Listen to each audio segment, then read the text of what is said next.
Through a Scottish Prism, the programme that is unapologetically pro-Scottish independence and anti-Westminster rule. Everything we say here is viewed through a Scottish Prism.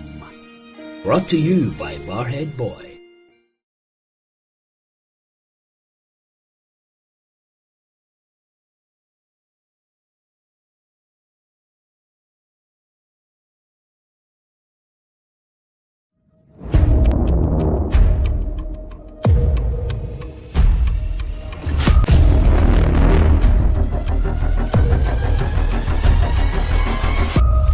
Through a Scottish Prism, the programme that is unapologetically pro-Scottish independence and anti-Westminster rule. Everything we say here is viewed through a Scottish Prism.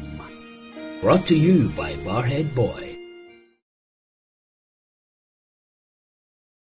Hey folks, welcome back to Through a Scottish Prism. Lovely to have you back with us again for a week. We got 2 adverts next week. We're all under one banner. Let's make it the largest gathering since COVID. Let's make it a huge event. And the night before, if you're in Edinburgh, if you're there for the march, we will be there at the Quaker Rooms in Victoria Street in Edinburgh from 7 o'clock. And we're going to do it with a live audience where you ask the questions. We don't have the agenda. You ask all the questions. And it is the day after the Rutherglen-Hamilton West by-election. So it should be interesting. I think we know what we'll be talking about. Anyway, we've had a right busy week. Let's get the crew in right away, all of them in, and we'll get started because time is always, as you know, an enemy in this show. So we've got Phil there in North Dakota. How you doing, Roddy? All right? Always better for seeing you, my dear friend. Aye. We could do with a drink. I'm thirsty. How are you? I could always do with a drink, but I'm not thirsty. and that's how the trouble started. Well. Exactly. You've been there. You know what it's like when we go out.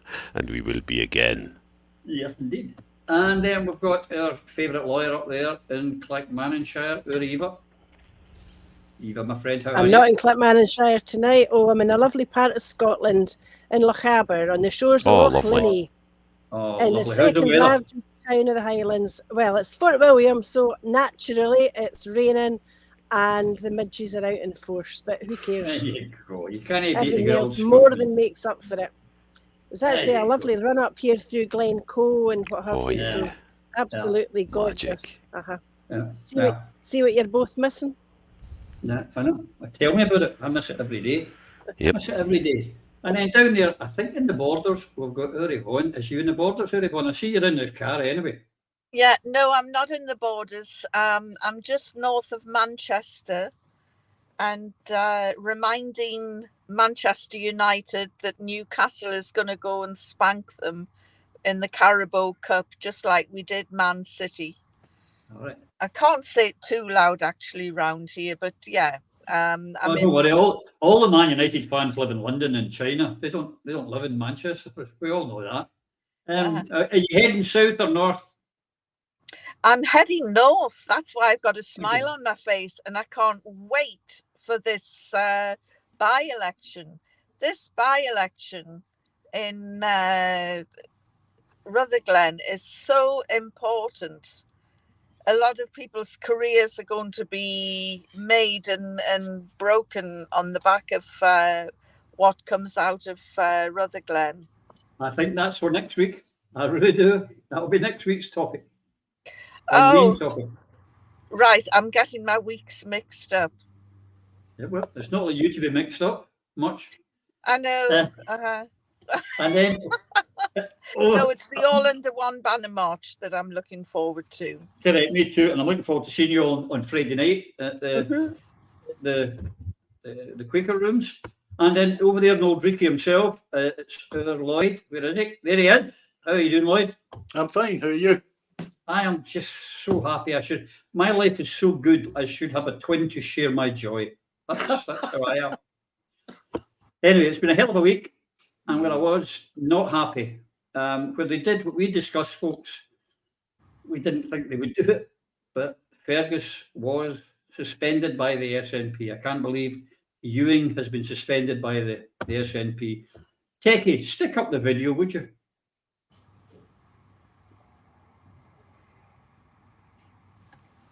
To make this statement.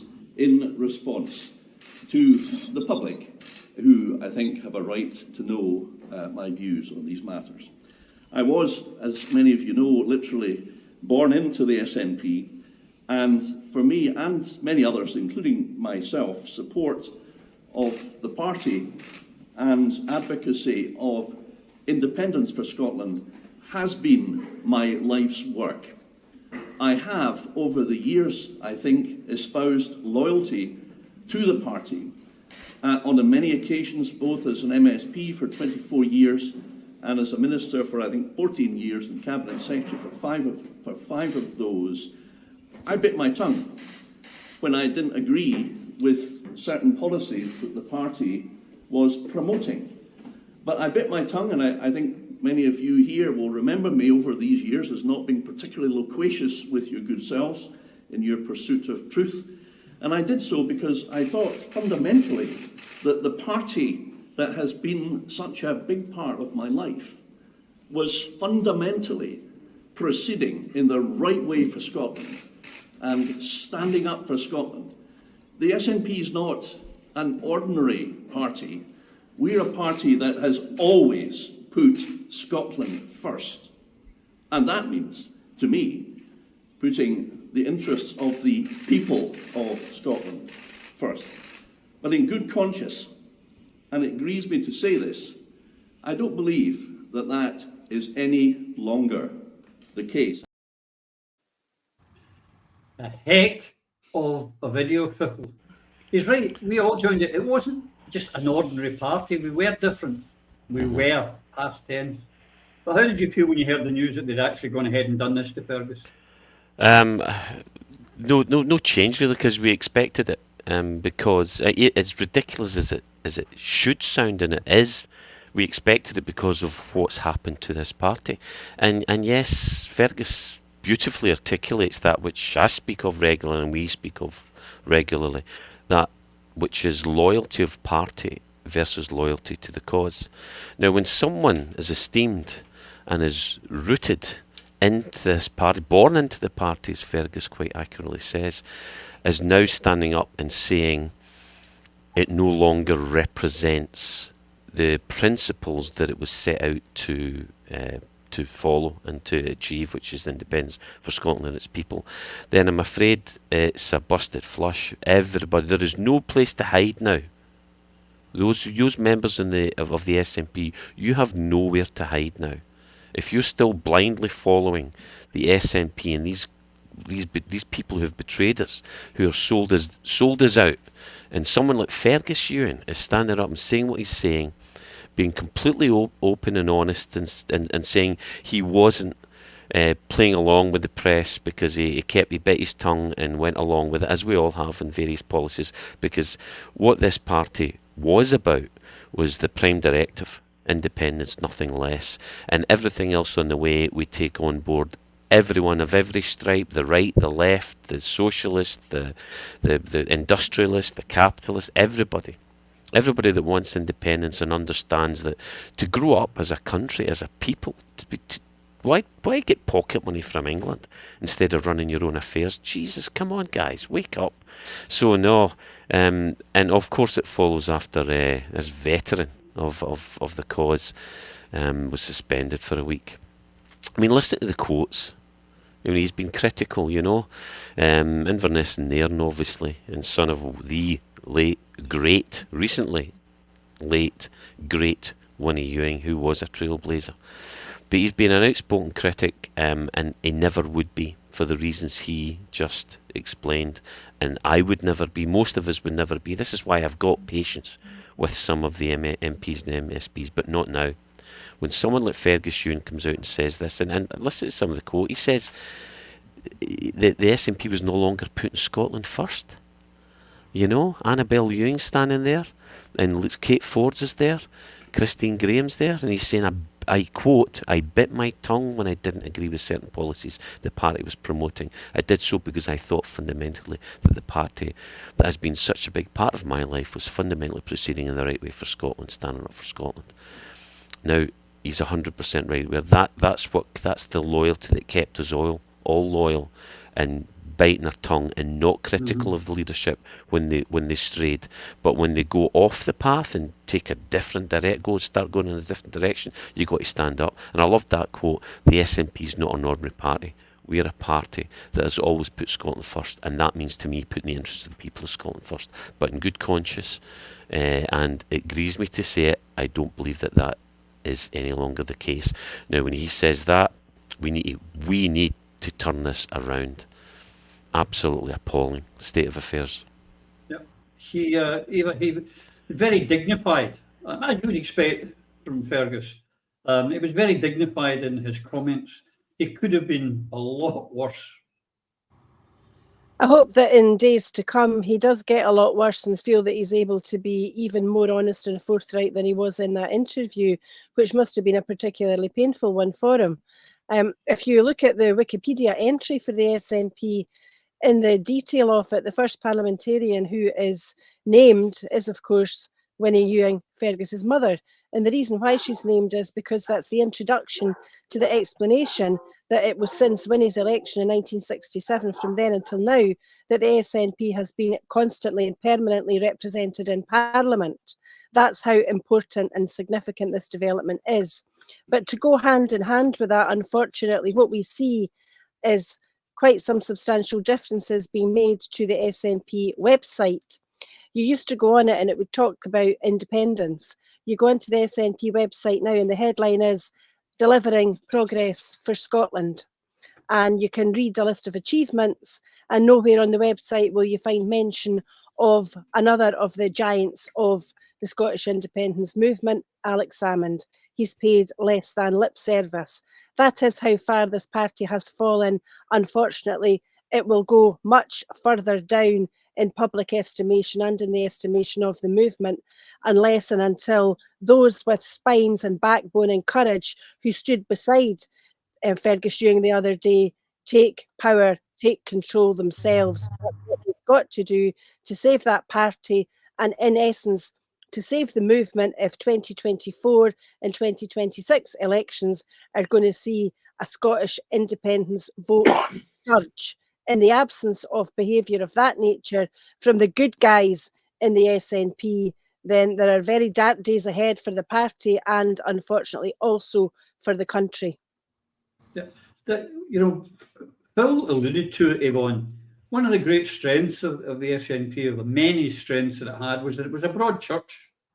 And we had room for all these different opinions on everything. I mean, Phil and I have often talked about how we were on the wrong side of each other on the NATO argument, but it didn't make us fall out as pals or anything else. But now it's no longer a broad church. That's my point. There's a very narrow set of people with a narrow set of views, and one of them is not independence. Well, I look at the SNP and I actually see the remnants of New Labour and the toxic mess that there is in Westminster. Because as offensive as Fergus's expulsion was to people in Scotland, this is exactly the sort of cowardly behaviour that we've seen from Keir Starmer towards Jeremy Corbyn, a man who is no less dedicated to politics and good, honest politics in the same way as Fergus Ewing. And when Fergus Ewing said, he was born into the party, he was. And we discussed this on previous Prisms, and secretly I just thought, they'll never dare do it. They just won't do it. You can't expel a Ewing for 5 minutes, never mind 7 days. You just can't do it. And yet they have. And if the party faithful can't see what a load of rubbish is left in the SNP, then there's no hope for them. It just defies belief that a man with such a great, rich legacy. And he never abused it. He never used the Ewing name and abused his position. And his speech, I thought, was very dignified. And I was glad to see stalwarts like Christine Graham there, because I've been worried about Christine. You know, she's as honest as the day is long. You know, she's cut from the same cloth as Fergus Ewing, and she's been very quiet, which is not her, in recent months. And I think, like Fergus Ewing, she just thought, I'm going to have to bite my tongue, party first. And then, of course, the worst thing you can do, Christine, love, is bite your tongue. Silence is corrosive. Yeah. And it's seen as giving a green light to those shysters that are left in the party. And frankly, I'm disgusted with Humza Yousaf, because he is a man who knows about legacy and inheritance and all of that. And yet he has just tossed Fergus Ewing on the scrap heap. And I don't know if he'll come back after 7 days. I suspect he will, because the SNP is in his DNA. As he said, he was born into that party. But bless him, he's not going to remain quiet, and neither is the likes of Christine Graham. So I'm looking forward to livelier times in Holyrood. But yeah, I was shocked. I just thought, my God, they have gone and done it. Yeah, it's like it's as bad as it's like shooting Bambi's mother. It's just not acceptable. It's appalling. Lloyd, I'm going to come to 2 points at the moment, but one of the things is that the person who set this in motion was, as you affectionately refer to her as the despot, started this. She was in the building when the vote was being taken on. But she didn't turn up. Now, there's a 3-line whip. Perhaps she'll be disciplined. And Humza apparently was very ill, but he was fine for the First Minister's questions within 24 hours. It strikes me as a couple of cowards. They'd set the ball in motion to get Fergus, but neither of them had the backbone, the spine, or the courage of their convictions to go there and actually vote. They did the old distance, you know, nothing to do with me, Gov, as usual. Absolute cowards. Yeah, that sums the whole thing up. It's cowardly behaviour, but it's also very, very, very bad politics and leadership. This should never have got out of the committee room where the SNP group met in their first discussion. That should have been followed by Humza Yousaf getting Fergus in a room and having a chat with him, finding out what he was bothered about, finding out if they could come to some form of agreement. And to my knowledge, that did not happen. It was an immediate move to discipline. But anybody, I mean, I bumped into a guy in the corner shop this morning. He went, "Oh, a week? What's that supposed to do?" That was the reaction of an ordinary person to this idea that they've taken this massive action. In reality, there was no need for this. Absolutely no need for it whatsoever. True leadership allows for a certain leeway. And when it comes to things like, you know, I listened to Humza's pathetic justification for it because all other parties do it. It's a direct product of the Westminster system. I've never known it happen anywhere else. And certainly when I was in the parliamentary group, conscience was the issue. Conscience was dictated your vote, and you were given that freedom. As a consequence, people behaved towards each other with considerably more care, considerably more attention. People invested in listening to the arguments on each and every side. And I have to say, if this situation had arisen in the parliamentary group between 1999 and 2003, it would never have got outside the room, because what are we talking about here? He voted in no confidence towards a minister who has lost hundreds of millions of our pounds out of the budget. He was stating what his constituents believe, which is that Lorna Slater is not fit to be a government minister. Now, whether she was before she was given the job is neither here nor there. Her actions have proven that she is not fit for purpose. You cannot have votes of no confidence in ministers when the minister has proven that they are incapable of doing their job. You cannot three-line whip on those circumstances, because that vote of confidence is a vote of confidence that you're exercising your vote on behalf of your constituents. And I would think it would be very difficult to find too many constituents in Inverness, Nairn and Lochaber who would find that the said Miss Slater is a competent minister. This whole thing is childish, but it's a product of the despot. It's a product of you will obey, which has been the story of the SNP in the Scottish Parliament and in Westminster since Nicola Sturgeon became the leader. And unfortunately, that stupidity is continuing under her follower.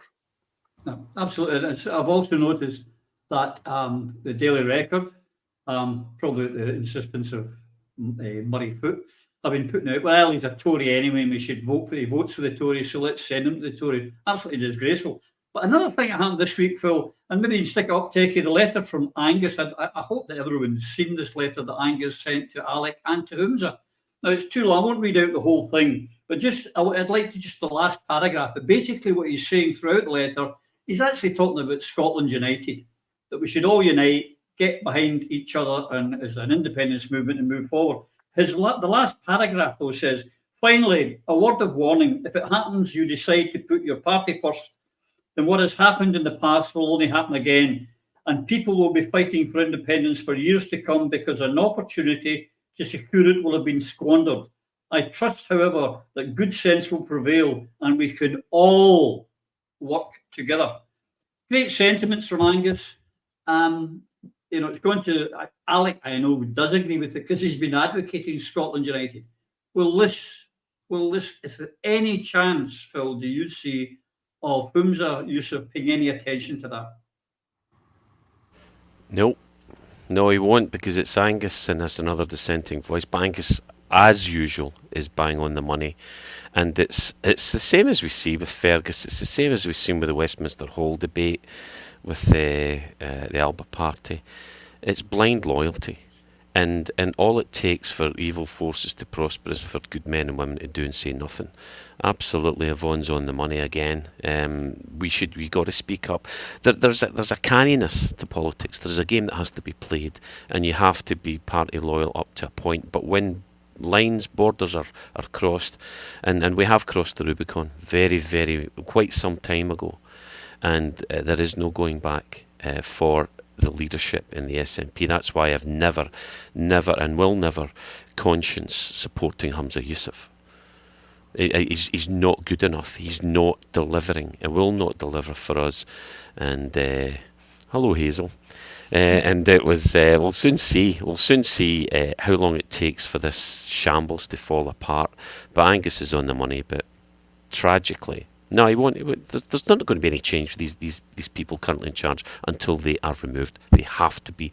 And I would remove them permanently from politics. I think if you've been seen to be controlled by the state, our enemy, the British state, then, and I don't mean that in a physical sense, I mean that politically, then we need to make sure that these people have no part to play in the political future of Scotland, because you have sold us out, you've betrayed us, and you do not deserve a second chance. Eva, Scotland United is something we all advocate on this programme. We've advocated it for a long while. Angus articulated it very well. And it does make sense. There is no other sensible way for us as a movement to get independence, is there? I mean, I've asked people, I've said, give me a quicker way, any other way. No one's ever come up with anything else. As you know, Roddy, you were part of the launch of the Alba Party in 2021 when we advocated voting SNP on the constituency and Alba on the list. And had people listened, had the SNP in particular agreed with that strategy, there's every possibility Scotland would be independent today. That's the strategy that we've been speaking about for the last couple of years, and it's where Angus is bang on the money. But where I think there actually is hope, despite the fact that we have crossed the Rubicon, is when you consider the personalities who either voted against Fergus being suspended or abstained, and you compare the names on that list with the names on the what I would call the roll of honour relative to the GRR bill. And it's Kenny Gibson, Michelle Thompson, Jim Fairley, Ash Regan, Colin Beattie, Kate Forbes, Christine Graham, Annabel Ewing, Fergus Ewing. Bravo, every one of them. And the MSPs who abstained, Ivan McKee, Ruth Maguire, Ben McPherson, Stephanie Callaghan. I think with people of that calibre in the SNP, then certainly there is some hope for the future. They need to listen particularly to what their colleague Angus Brendan McNeill is saying, because his heart to a great extent will remain within the SNP, notwithstanding his recent difficulties with the party. But the hard fact of the matter is that the SNP do not have a monopoly on the independence movement. And if what they want to see is independence, there is nothing other than it than to go for Scotland United. We know, and certainly it'll be borne out this week in Rutherglen, as it's been borne out in several by-elections in local authorities in recent months, the SNP vote is not holding up. The SNP vote is faltering. And what we understand to be the case is SNP support is in the 30-odd% range. By no stretch of the imagination will they garner enough seats or enough votes to be able to say, come a general election for Westminster, that they have any sort of mandate whatsoever to start to declare or to negotiate independence. They certainly will not have the political power to be able to persuade either a blue Tory or a red Tory to permit a referendum. That's history. And what they will not be able to do either is to attain a majority in 2026 for Holyrood as one party on their own.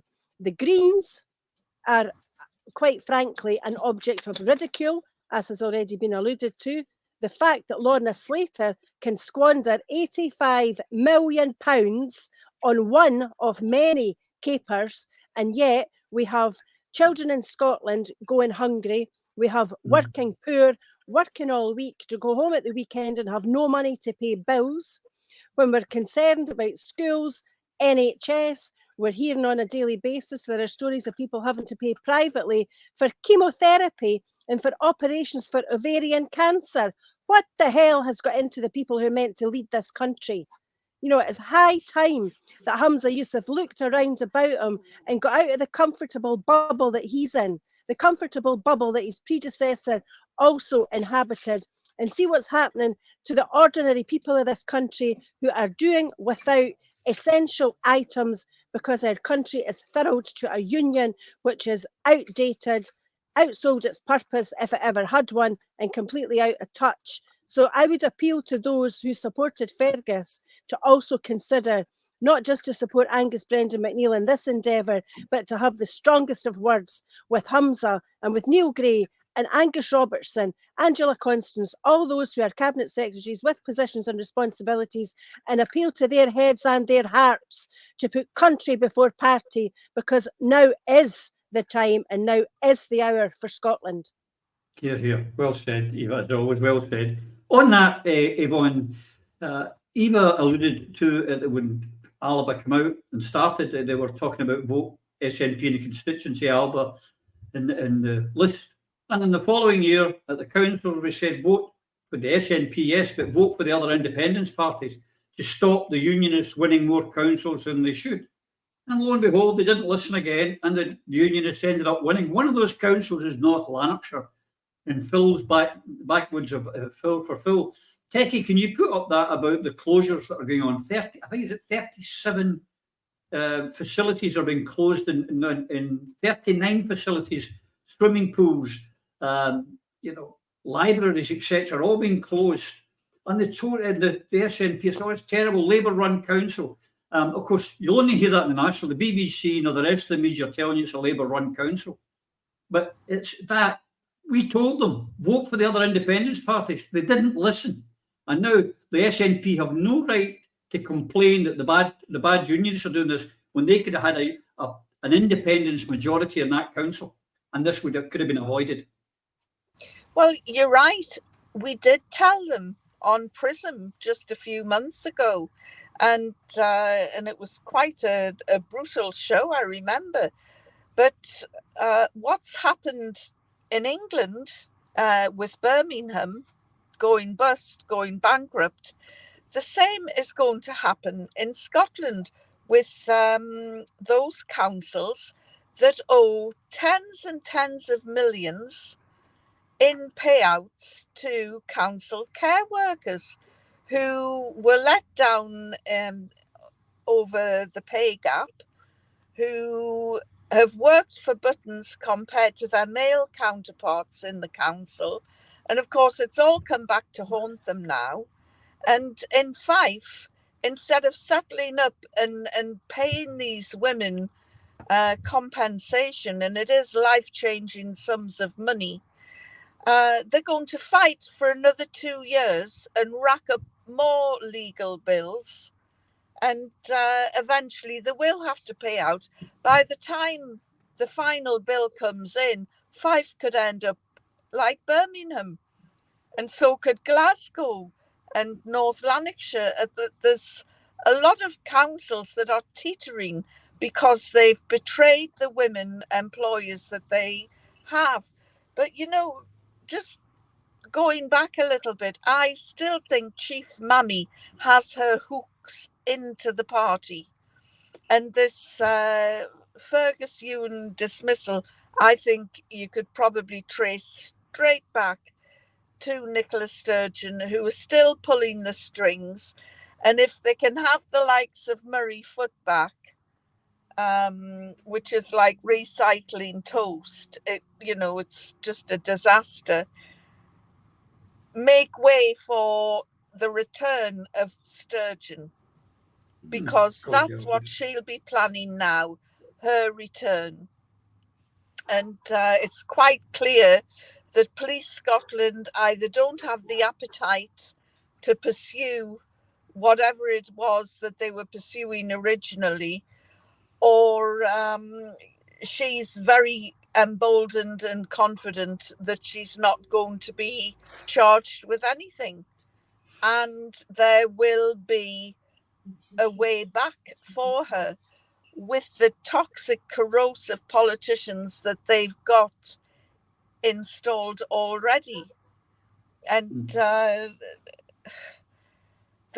money that, you were talking about Lorna Slater, and I thought, has she been seconded to Rishi Sunak's government over HS2O? Because that's got her DNA all over it. The woman is a walking disaster. We've all had to negotiate for large sums of money, whether we're buying a house, selling a house, buying and trading, and nobody would do a deal with a builder and for £100 only to be told, oh, the price has gone up now to 1,000. He would be told to sod off, to do one, and a cheaper alternative would be found.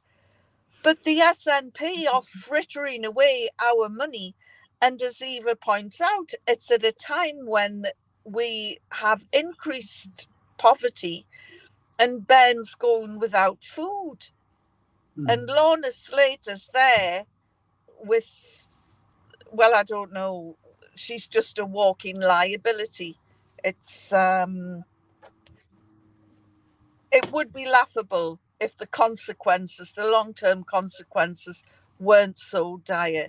Every Absolutely. bad thing that's happening in Scotland today is because we haven't got independence. Absolutely, we've got to get it. Because another one, Techie, can you stick up? Keir Starmer, we're talking about the Labour Party, who are, have you got that one where Sir Keir Starmer said when when Annis speaks, he speaks for me, or he speaks my word. There you go. And there it goes. Whatever I say will be what Annis says Keir Starmer. They're busting, also, Lloyd, they're busting up members of Parliament, including Lisa Nandy, up to Rutherglen, Hamilton West. They've been exposed that they're not going to change any Tory policies. They're not going to change a damn thing. And no, nothing's going to change either way, no. as Phil has said. They're still going to win that seat. They're still going to win the seat. That's how bad the SNP have become. That Labour will probably win this seat next week, despite all of this bad publicity. But the bad publicity in a circumstance like this was all before the election was called. The bad publicity was taking down Margaret Ferrier for no good reason. Correct. That's what's scunnered the electorate. This is now a game for the political chattering classes and the newspapers. This is the folk of Rutherglen. I heard some vox pops from the streets of Rutherglen today. People there are just sickened that the whole thing's even happening.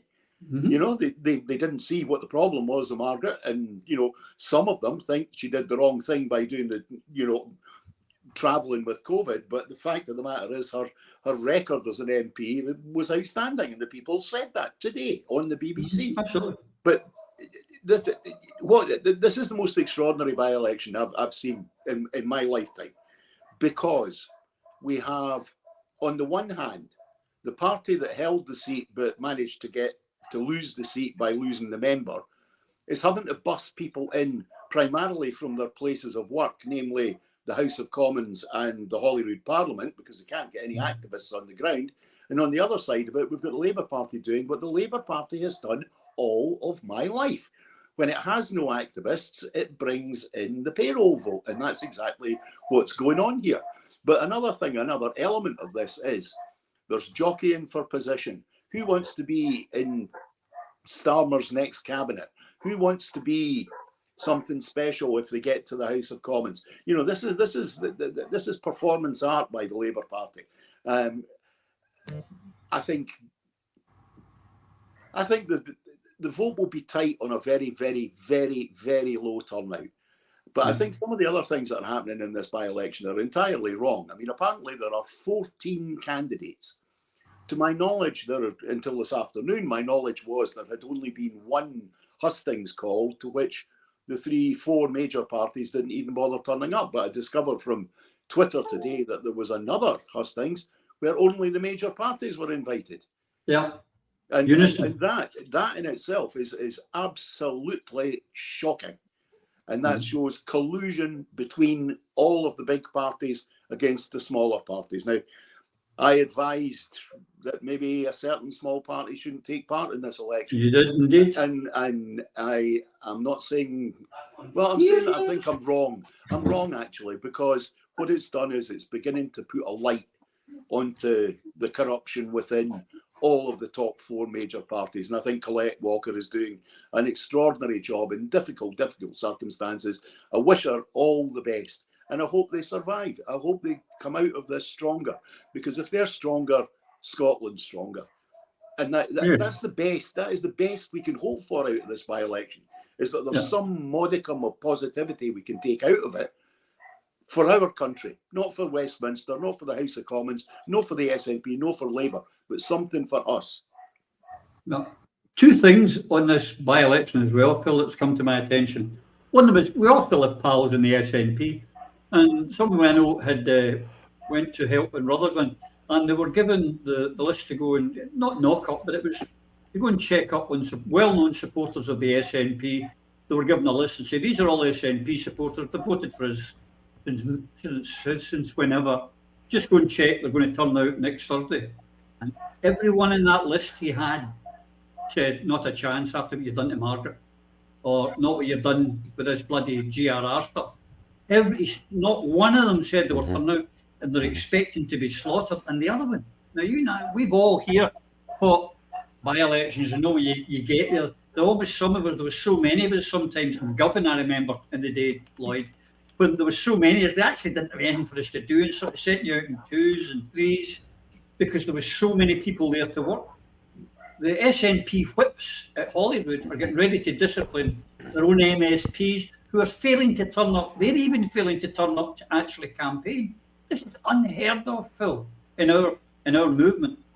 Yeah, this is called getting out the vote, and it's critical, particularly in low turnout elections, such as by-elections and council elections, when people are tired of going out and voting and they don't see the point.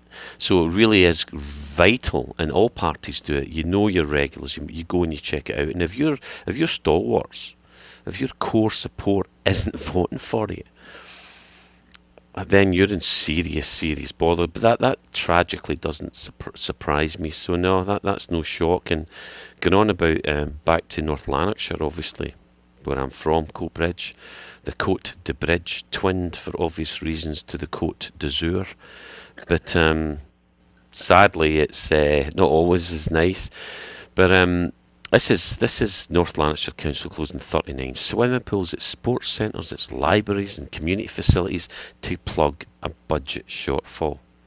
Now this, bear in mind, is within an annual budget of around 1 billion. 1 billion for North Lanarkshire Council. Supposedly we're there, our councillors are there, and all in North Lanarkshire, all the councillors and elected members are there to represent and support the people. And I say all are responsible. It's a Labour kind of council, although they were joined up with Tories before. The SNP are also culpable. Why? Because they had control. We had control of it. This was for a very brief period. We were in control. The SNP were in control, and because of the incompetence within SNP in Coatbridge, Christen, Bells Hill, in North Lanarkshire, they blew it. They fell apart, disintegrated, and allowed Labour to take control again through the greed, incompetence, and chancers and self-serving brothers, cousins, friends, mates. It's appalling. The whole situation in North Lanarkshire for SNP just echoes that which brought Monkland's district council into not just disrepute but disintegration. We had to stop using the name because of the horrendous attitude that we had of green and blue application forms and mates rate and corruption, and it was appalling, absolutely appalling, and quite rightly Labour were punished for that. SNP are being punished for equal incompetence and equal cronyism, and it's tragic to see because there's some really good people there, but they're in the minority while the shysters are in control. Now, why is this happening? My brother just asked me on Twitter, and the answer is that fundamentally Scotland, and therefore its councils, get less and less pocket money in real terms from England every year to administer, not run, our own country. It's pathetic, folks. Grow a set. Let's take our independence and correct these evils instead of playing into the British imperialist game of divide and rule, fighting and blaming each other. The problem is that we are not independent and therefore in charge of our own affairs, our country. Cowards, grow a set, man. Unite the people of Scotland under Scotland United and get this done. That is the answer. Stop your pathetic whining and your blaming each other and stand up for what matters, the people, our people, which are often ignored and forgotten, and that is a crime in my views. And you that pandering and looking to sit in your gravy train, and just make me sick. You really do. You grow some personality. Where's your courage? Where's your fortitude? Stand up for what's right instead of money and greed and playing silly games, you children. Anyway, North Lanarkshire's Policy and Strategy Committee, they're axing. There's some. It's to close 12 of its active North Lanarkshire leisure buildings. It's a massive cut. This is what people need. This is affordable. It's not going to go into, where are you going to go? All the private? It's all going to get private hands. It's appalling. This is a service for the people that's critical. And you think of the money they're saving here at 1 billion. The kids and adults that train up to in pools and fitness centres will now have to pay through the nose to go to private and it's appalling. And it's about 64 million. They're saying, if that 64 million is not put as a priority for the people of Scotland, the people of North Lanarkshire, to have some leisure function or facility, you're not doing your job. Every councillor, every elected member, you have let down the people of North Lanarkshire. You're not doing your job. You're not prioritising the people, and that's a disgrace. Well, we're talking about this. This is all coming back. I'm looping it in, Eva, to Labour are likely going to win Rutherglen, Hamilton West. Despite all of this, and one of the other things that came out this week was that the Labour Party, whose conference is next week, and they're looking forward to welcoming a new MP, sticks in my throat. But what they've decided, it sounds like another party, they've decided that there will be no motions accepted at the Labour Party conference on Brexit or the single market. There will be no motions kept on the two-child clause, or the rape clause as we call it. They don't want any motions on that about abolishing it. They don't want anything on the triple law. And they're also have prevented a motion that was to stop Labour MPs taking donations from companies related to private healthcare. And yet, all that, Eva, they're still likely to win a seat in left-leaning Scotland. It defies logic, or tells you how bad the SNP have been. Well, it does all of those things and more. It takes you back to the days when we used to make these stupid jokes about people voting because of the colour of the rosette. And there were obviously also jibes about the type of creature that would wear a particular colour of rosette and they would still get a vote. Phil knows exactly what I'm talking about. I've sat in a chamber with some of them myself. It's absolutely pathetic. If you produced the Labour Party conference motion list, but you hadn't labelled it with the party name, you would be forgiven for believing that it belonged to the Liberal Democrats or the Blue Tories. It is beyond belief. What the Labour Party should be doing is it should be having by acclaim the banning of the two-child rape clause, the banning of the bedroom tax, and all those things that they're not allowed to talk about should be banned, shouldn't have even to be debated. And instead, what all political parties that have any kind of social conscience whatsoever should be doing is talking about what is actually going to happen with the bounty from the North Sea, because it's £30,000 million is going to come out of there at a point in time when the people of the United Kingdom, and of course I'm most interested in those north of the border, are suffering like never before in terms of fuel poverty, food poverty, poverty of aspiration, and all the problems and all the ills throughout the United Kingdom, but especially in Scotland, are able to be appropriately and adequately addressed where the priorities of the leaders of the United Kingdom, and especially Scotland, different and ordered differently than they are. Because at the moment, the priorities of the leaders of the United Kingdom parties are certainly not the best interests of the majority of the electorate, is to win back the votes at the Red Wall that they lost last time to the Tories. There's that little bit of the population that's the swing vote, and they're the only people that matter to the Westminster parties. Scotland should be well out of there. We should have nothing to do with it. We should be taking our powers into our own hands, using Scotland United, using the leverage that would give us, and looking forward to creating the Scotland that we know we can be and we should be, had we all our resources and all control of all economic levers in our own hands. We should not allow that to be usurped and stolen by Westminster for one moment longer.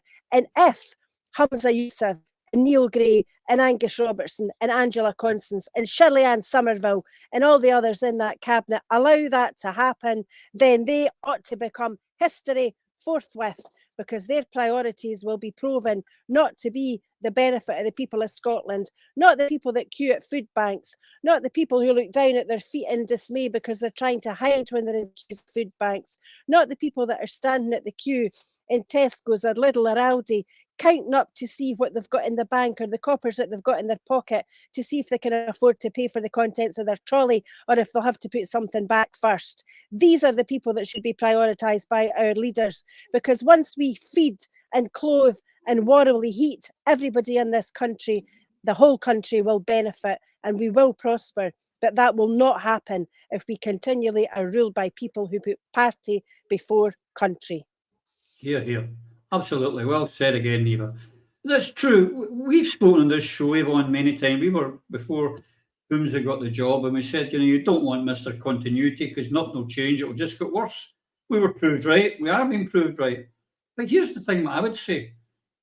The talk is that we need to get out of this union because they're just going to switch big boys in the chair.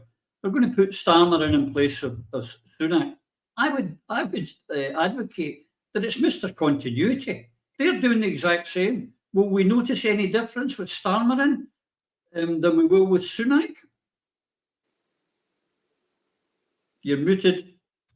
You're muted. No, because Starmer will do exactly the same as Sunak in the poster, the Band Alipper poster. He'll be sucking the oil out of Scotland. And I just wonder, how long are we going to put up with them coming plundering our electric, our power, our oil? It'll be our water next. Maybe if they go after the porridge and the whiskey, then people might rise up. What is it going to take? When I came up to Scotland in 2011, it had a really progressive government. I know you don't like the word progressive, but Alex Salmond was the man in charge, and he was in charge. And he wouldn't have let these cronies from Westminster come up and it's like a free-for-all. We're being looted. It's they just come up, take the oil, take the power, take the energy, hit us with higher prices than anybody else. We're a population in decline. We want and need immigration. They're not allowing anybody into the country. Suella Braverman's running around saying there's 780 million people are going to come into Britain if we allow it. All this sort of nonsense. And if we had just followed the course set by Alex Salmond in 2011, we'd have independence by now.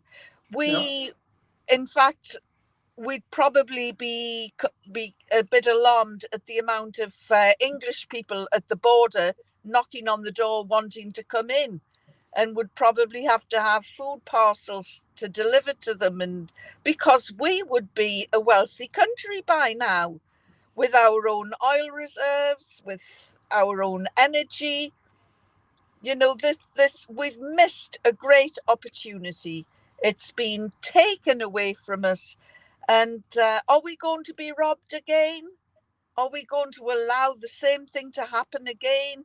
Insanity, the definition of insanity is doing the same thing time and time again and expecting a different outcome. Well, we're not going to get a different outcome unless we start to get radical. And we have to start seriously thinking about revolutionary tactics, because we're not going to get it politically, not with the donkeys in Westminster at the moment. Yeah. Lloyd, Yvonne's brought it up, as did Eva, so I was going to leave it till I got to Hill because oil's this big thing. But here we are. The Rosebank oil field's been given the go-ahead. You think, oh, great news. But here's the thing. There's something like 300 million barrels, Phil will keep me right, available, or 300 billion, I don't know. It's lots of oil anyway. It's the biggest field ever. Funnily enough, it was run out in 2014. But the biggest beneficiary is a company called Equinor, the Norwegian oil giant, who are getting an oil subsidy. They're getting a tax subsidy from the UK government of 96 million.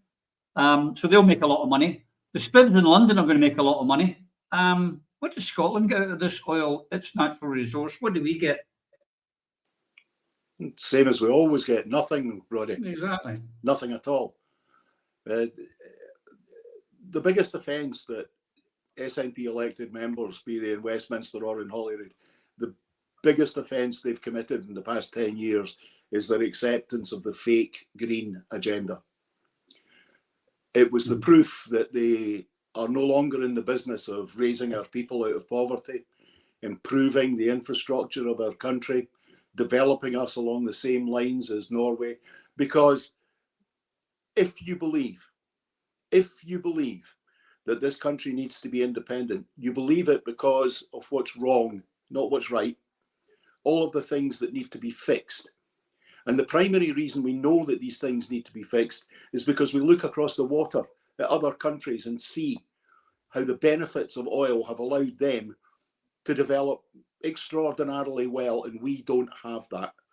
To have SNP politicians suggesting that we need to shut down the North Sea and indeed west of Shetland is the most absurd thing I have heard in my life. It is an abandonment of responsibility. Their first responsibility is to the people of this country, not to the 1% or less than 1% of world emissions that we produce.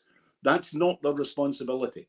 You get this country on its feet. You get our people to the place where they've been deprived, the rights they've been deprived of for hundreds of years, admittedly. But let's just be honest about it and say, since the discovery of oil in the mid-60s, our people have been denied the rights to a higher standard of living, a greater quality of living, and more importantly, the massive levels of opportunity that independence brings.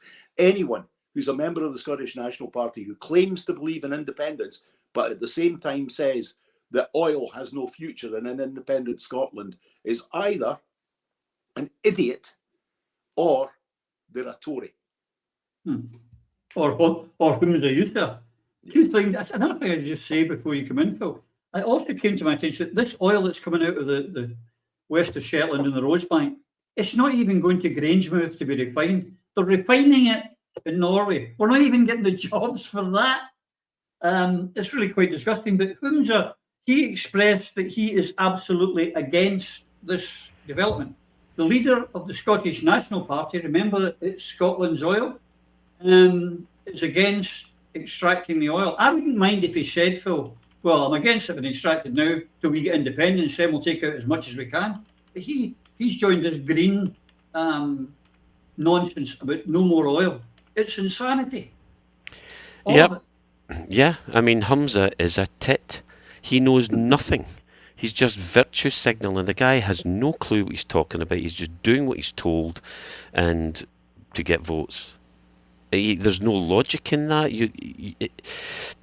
First, what is Rosebank? Okay, what is Rosebank? It's a massive oil and gas field west of Shetland, and I've worked on two of the largest west of Shetland projects with BP, Quad 204, which was the replacement of the Schiehallion FPSO, and Clear Ridge, which is another massive field. These are the big ones, and they're bigger than Rosebank. Rosebank was always we're kind of at the very limits of our effective exploration because the limitations are on we operate well in benign waters, but when the swell's high and the seas are rough and it's deep, that's when we're tested, and that's when it becomes not efficient to do it economically viable. That would be the real measure here. We need to understand also that oil and gas surrounds the UK on all sides, but Scotland has around 65% of the UK sea area. We started exploration off Felixstowe, so if the UK was a map was a clock, that was at 5 o'clock. We're now exploring at 12 o'clock. We've got from 12 all the way around to the border with Ireland and Northern Ireland. And out there we have Rockall and the Rockall Basin and all the minerals that are out there. It's massive. We could and probably will find larger fields. Rosebank is the largest one that we know of that's not been tapped. So that's where we are on that one. So there's lots more to go. Developed by the Norwegian National Oil Company. Equinor, as you said, it used to be Statoil, who I worked for. I worked for them out of Aberdeen and Stavanger. It's been developed along with Ithaca Energy. And let this sink in, Nicola. You walked away from setting up a national energy company which I've been advocating since I joined the oil industry around 20 years ago. And the Norwegian National Oil and Gas Company are developing one of our largest, latest projects in Scottish waters. The Norwegian National Oil Company in Scottish waters. Critically, Nicola and now Humza and their ilk betrayed us and cost us more delay in gaining that power which would allow us to do something about this theft of our resources. Yvonne's bang on the money again. To say I'm angry is very much an understatement. Humza and the SNP woke cabal and all those other completely clueless clowns who are in the hands of the British establishment need permanently be removed from politics. Britain's climate change debate is sparked allegedly. That is a load of bollocks. We will and must rely on fossil fuels for the foreseeable future. You're just not paying attention if you believe anything other than that. And if you think that wind and solar are going to get you out of this, you need to understand the base principles of base load and peak load on a system, on a power system. And that simple fact, look it up, you will understand why the intermittent nature of wind and solar will never replace, should never be more than 5% of your energy. So the long-term replacement will be nuclear, like it or lump it, if you're smart. Safe nuclear, of course. So the virtue signalling that's going on here gives me the boke. The production, 300 million barrels in its lifetime.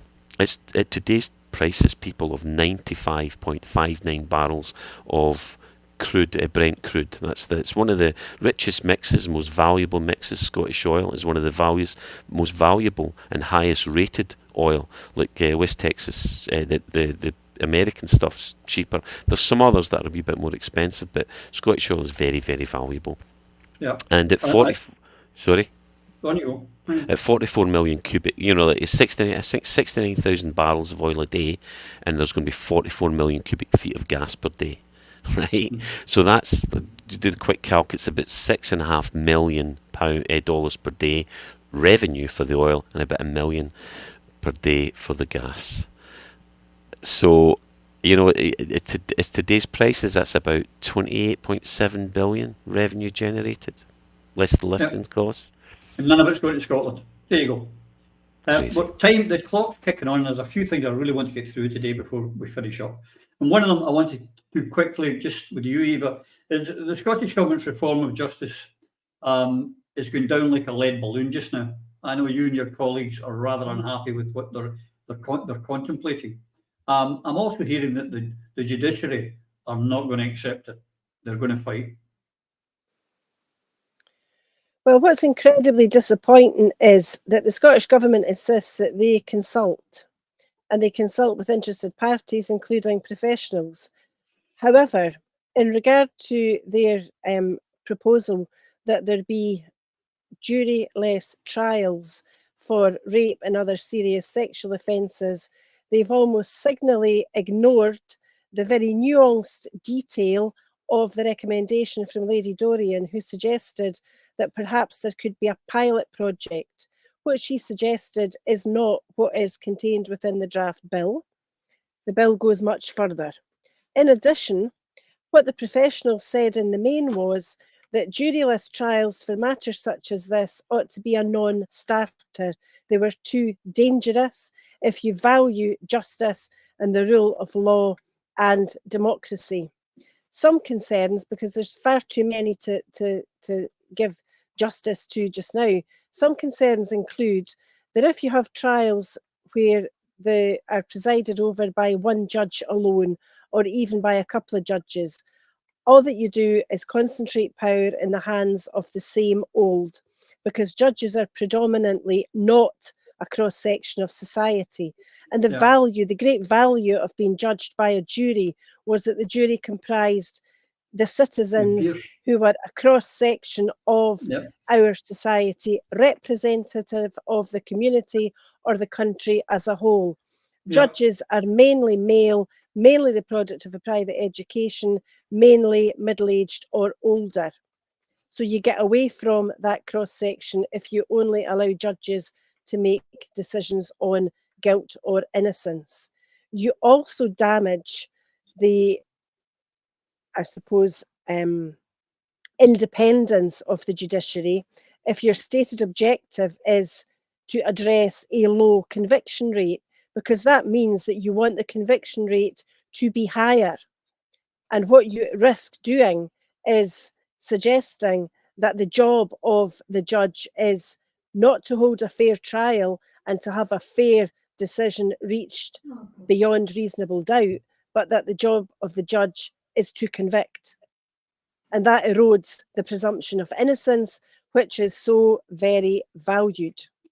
Also, by doing away with juries, that is a signal that the Scottish Government does not think that the general public are clever enough, intelligent enough, or capable enough to make decisions based on evidence-led. So these are just a few of the reasons why there is uproar. Furthermore, both the Cabinet Secretary for Justice and the First Minister said this week that there had been substantial research done into juries in Scotland, and that is not the case at all.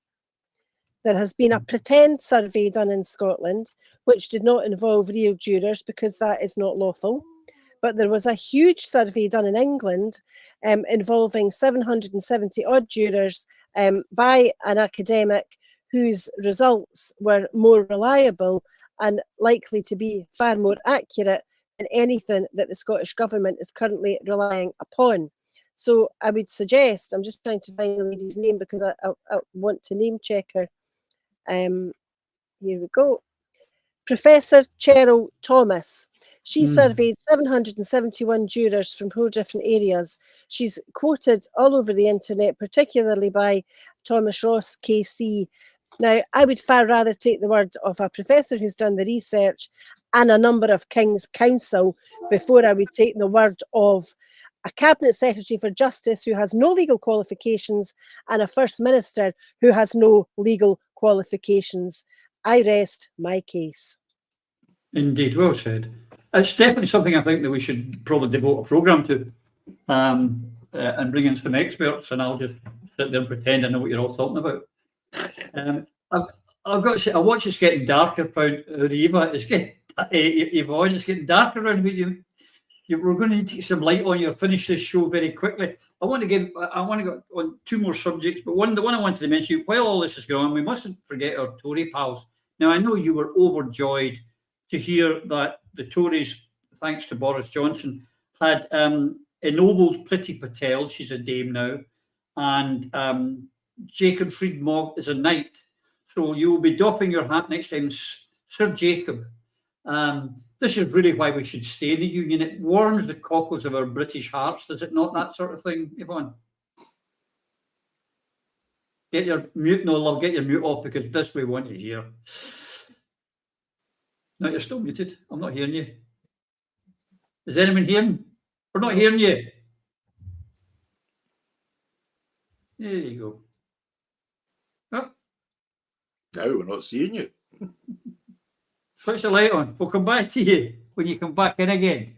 Because the other subject I want to mention quickly, and it's about, come into law this week, the online safety bill from Westminster. Now, it's not been discussed much, but it's about misinformation on the internet. And the misinformation is such that the government can come after you if you're telling lies or exaggerating anything. But I would like to show a video. Techie, can you put up the video of the Canadian Parliament?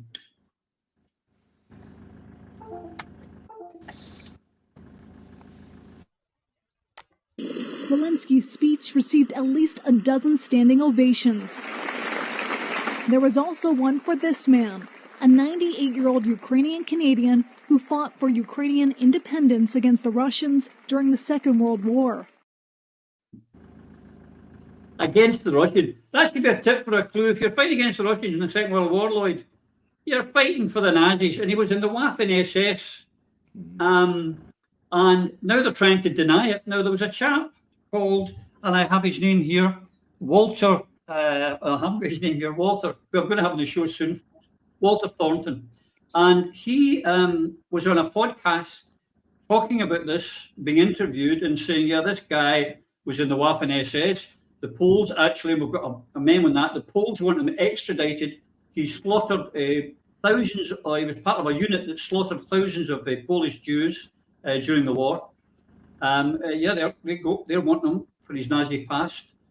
But he was arrested in the middle of doing his show under this online safety bill for putting out false information, they called it, Lloyd. Now, we've just seen it. It's a fact. Everybody knows this. And this guy, the Nazi in Canada, the Canadians had him in 2007 to give him another on. Now, I'm worried this online safety bill just shows you that if we don't, and people like me who don't, certainly don't back the NATO narrative in this war or any war, we're going to get arrested if we don't spew the narrative of the ruling body. It's quite frightening. This goes deeper, Roddy. This is about a near 80-year cover-up of the transfer of war criminals, of Nazi sympathisers, and indeed active Nazi soldiers to the West after the Second World War. I myself, when I was in Parliament, attempted to have extradition against two individuals who were living in Scotland at the time properly applied, but found that neither the Lord Advocate or his assistant had any urgency in doing this. Now, both of these individuals had been tried in their absence, one by the government of Poland and the other one by the government of Belarus. And one who had been convicted was also wanted by the French for having taken part in the massacre at Oradour-sur-Glane. Now, the fact is, these people were brought out of Germany. Most of them were, very few German Nazis were brought out. They were mainly from the Baltic countries and primarily the Ukraine. They were then put to work as part of the international spy network against the Soviet Union. And then when it became no longer useful for them to do that, they were given other jobs. And indeed, one of them who lived here in Edinburgh, his primary job was to maintain surveillance over the members of the National Union of Mine Workers. If you dig into this and why and who was brought out of Europe under Operation Westward Ho, you will discover people who committed incredible crimes, massacred tens, if not hundreds of thousands of people. These were not people who operated in the concentration camps. These are the ones who went village to village, town to town, massacring the populations. They were then effectively made welcome citizens by the UK, by the US, and by Canada, and by others. They were then used to spy on the citizens of those countries. They were also used as part of the networks against the Soviet Union. Britain, Canada, the United States does not want this story told. They do not want the world to know that in actual fact they employed murderers, mass murderers, within a year of the end of the Second World War. And they will move heaven and earth to keep that information quiet. Yep. One thing is in 1900, to cross America, you had to do it by horseback. By 1969, they were walking on the moon because of German scientists. Yeah. So there was reasons behind it, and it's always the same. It's always that money. So all of you are still carrying away Ukrainian avatar. Remember that. You're supporting Nazis. Back to you, Yvonne, because we hopefully we've got your volume back. So we're talking to you and asking you, were you delighted to be feeling really British when we got Sir Jacob and Lady Patel? You made you so happy, so proud. Well, as I say, can you hear me now? Yes, we can. It was like a case of pass the sick bag. Really, I will never doff my cap to Jacob Rees-Mogg. I might play golf with his ankles, but I'll certainly not doff my cap to him. And it's the rich club, isn't it? The establishment, all rewarding each other.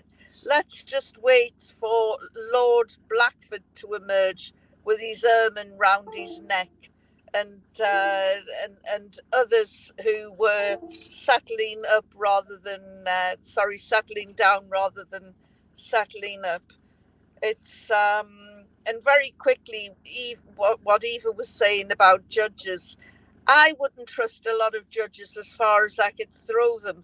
I can tell you a lot of stories about judges, And I remember when I worked for the News of the World, being chased around the kitchen by a judge who pinned me up against the Arga cooker in his kitchen, and I was quite frightened at the time. But I wouldn't trust these judges. Most of them are flawed characters. Some of them are bought off, either sexually or kinky, or they can't be trusted. I wouldn't want my fate left in the hands of any judge, and that's talking from personal experience. And they know who they are as well. When I see you next week, have you got Argo sort of tattooed in your back where it was burnt in when you hit the old... It wasn't my Argo, it was his. Well, I want to know if you've got Argo tattooed in your back there when you hit it like that. He'd been having an affair with a soap star, and I went along to knock on his door and get the story, and I got far more than I bargained for. He was a sex pest. I'm worried when I step off this plane, they're going to say, you're an accomplice of that, Yvonne Ridley, you're coming with us, sir. On go to handcuffs, I'm telling you. You're going to get us all jailed. It's great. That's why we have you on every week. Yvonne, can you name the judge, and was he wearing an open crotch rubber chicken suit at the time? No, he wasn't. Don't. And I won't name him. I won't name him because, he's got children. Or his wife has. Right, let us finish up there. So let me just go through. Thank you, my friends, for this. Remember, next week, folks, next Friday, we will be in Edinburgh. We will be at the Quaker Committee rooms in Victoria Terrace, which is off Victoria Street. Am I right there, Lloyd? Correct me if I'm wrong. So we'll be kicking off about 7 o'clock. Come as early as you like. And we'll be there. You ask the questions. We won't have an agenda, so you better have plenty of questions, or it's going to be a hell of a show. Prism next week.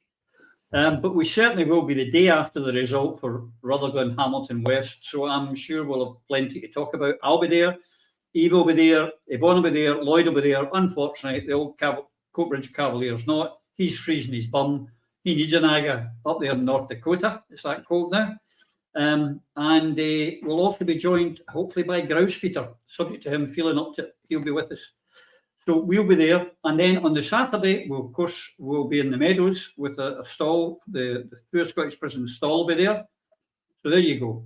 That's where we'll be next week. Let's hope you're there. Let's make this the biggest march in a long, long while. And until we see you all again, please, please, please take care.